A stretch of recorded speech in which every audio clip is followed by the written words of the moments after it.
itong video na to ay para sa iyo itong video na to at para rin sa itong ulam na to dahil mapapasabaw ka talaga dahil sa malalaking hipon ko at pasayan ay talagang mapapahigop ka ng sabaw ngayong araw na linggo. Sa mga katulad mo wala pang ulam, ano pang hinihintay mo? Magluto-luto ka na mga content creator, mga followers natin diyan, mga suki natin ngayong araw na linggo, diba? Wala pa kang ulam sa mga katulad nating mahilig magsabaw at maghigop ng sabaw tuwing gabi. Talagang nakakalukan, lalaki ng aking mga pasayan, mga kasdaan.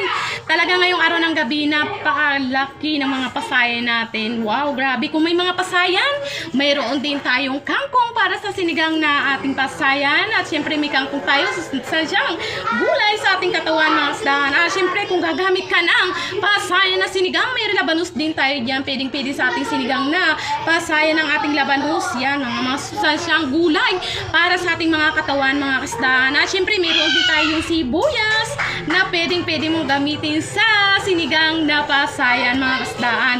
Marami talagang makukuha mga sustansya, mga gulay, lalo kung mga isda ang kakainin sa mga bata ay araw-araw talaga, mga kasdaan. Mapapasigang ka talaga at mapapahigop na sabaw ngayong araw na linggo. Kaya ng mga content creator, mga followers natin, ngayong araw na linggo, ano pang hinihintay nyo? Sabayan nyo na ako magluto at ipinakita ko lamang ang aming ulamin, mga content creator. At binabati ko na rin ang ating mga suki diyan sa mga taga-Bulo, Adlaw, Panitan, ang ating mga suki sa daga at sa ating mga taga-Luktuban na araw-araw na bumibili.